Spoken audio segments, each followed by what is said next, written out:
Hello friends, అందరికీ నమస్కారం. Telugu life story వింటున్న ప్రతి ఒక్కరికి ఇస్తాము. ఈ స్టోరీ ఏమిటి అంటే, ఫస్ట్ నీవు దేనినైతే రీచ్ అవ్వాలి అనుకుంటున్నావో, అంటే నీ జీవితంలో ఏదైతే నువ్వు సాధించాలి అనుకుంటున్నావో దానికి ముందుకు తీసుకుపోవడం ఎలా.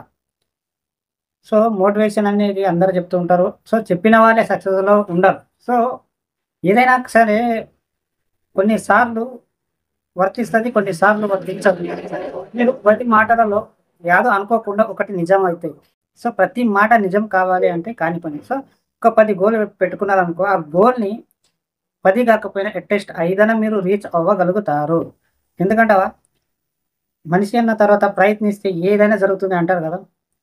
అట్‌లీస్ట్ ఇప్పుడు నువ్వు టాప్ 1లో పోవాలి అనుకున్నావనుకో, ప్రయత్నిస్తే నువ్వు లాస్ట్ టాప్ 5లో కావచ్చు, 3లో కావచ్చు, కొంచెం దగ్గరగా గూడంగా రావచ్చు. సో నువ్వు ఏది ప్రయత్నించకుండా నువ్వు ఒకటేసారి విన్ అవ్వాలి అంటే జరగని పని.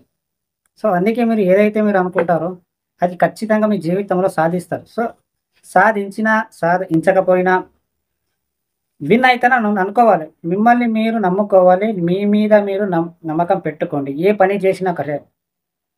సో అవ్వట్లేదు అంటే వదిలేయకండి. నీ టైం వచ్చినప్పుడు దాన్ని ఖచ్చితంగా నువ్వు ఏం చేయకపోయినా కూర్చున్న జాగాలో వస్తుంది.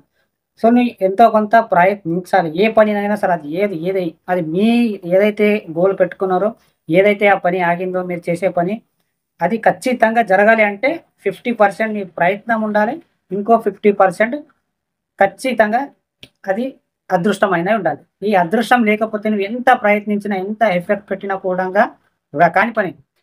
అందుకే నేను చెప్పదలుచుకుంది ఏమిటి అంటే, ప్రయత్నించు తప్పులేదు. కానీ నువ్వు రిస్క్ తీసుకోవాలి. ఏ పని చేసినా రిస్క్ అయితే ఖచ్చితంగా తీసుకోవాలి. రిస్క్ తీసుకోకుండా నేను ఈజీగా ధనవంతుడవ్వాలి, ఈజీగా నేను అనుకున్న పనులు జరగాలంటే జరుగుతాయేమో మేబీ, కానీ కొన్నే జరుగుతాయి. ఒక ఎగ్జాంపుల్ చిన్నది చెబితే, ఆర్‌సీబీ ఈ 2025లో ఐపీఎల్‌లో గెలిచింది కదా ట్రోఫీ. 18 సంవత్సరాలు మీరు ఏ పనైతే అనుకుంటున్నారో అది ఖచ్చితంగా జరుగుతుంది. మీరు దాన్ని ఎఫెక్ట్ పెట్టాలి.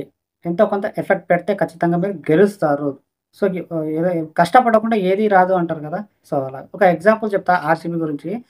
ఆర్‌సీబీ ప్రతి సంవత్సరానికి ఒక కప్ గెలుచుకోవాలని, ట్రోఫీ గెలుచుకోవాలని చాలా కష్టపడింది. పెద్ద పెద్ద ప్లేయర్లు అంటే మంచిగా ఆడేవాళ్ళే ఆర్‌సీబీకి రాగానే అందులో ఆడని వాళ్ళు చాలామంది ఉన్నారు. అదే వేరే గ్రూప్‌లో వెళ్ళిన తర్వాత చాలా మంచిగా ఆడేటోళ్ళు ఉన్నారు. ఆడినారు కూడా. సో, అలాగే మంచి మంచి ప్లేయర్ ఆర్‌సీబీలో టీమ్‌లో వచ్చిన తర్వాత ఆడలేకపోయారు. సో, వరల్డ్ కప్ అదేమంటారు, సారీ, ఆర్‌సీబీ ట్రోఫీ గెలవడానికి 18 సంవత్సరాలు పట్టింది. ఎందుకు మిగతా టైంలో వాళ్ళు బాగా ఆడలేదా? మిగతా సంవత్సరంలో వాళ్ళు ఎఫెక్ట్ పెట్టలేదంటావా? వాళ్ళు ఎంత ఎఫెక్ట్ పెట్టినా గెలవాలని అదృష్టం అయితే ఖచ్చితంగా ఉండాలి. సో, అదృష్టంతో పాటు నువ్వు ఎఫెక్ట్ పెట్టాలి. విరాట్ కోహ్లీ గారు ఎంత కష్టపడ్డారో. అంటే అంతకుముందు ఆడలేదా? 2016లో 900 చిల్లర రన్స్ కొట్టారు. అయినా సరే తను ట్రోఫీ గెలవలేకపోయారు. ఎందుకంటే అదృష్టం లేదు వాళ్ళకి. గెలవాలని లేదు.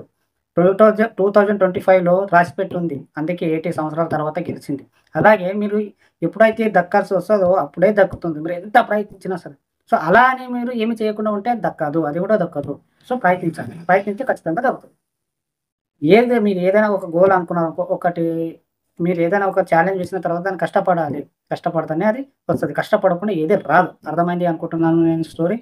ఈ స్టోరీ విన్న ప్రతి ఒక్కరికి మనస్పూర్వకంగా థాంక్ యూ సో మచ్.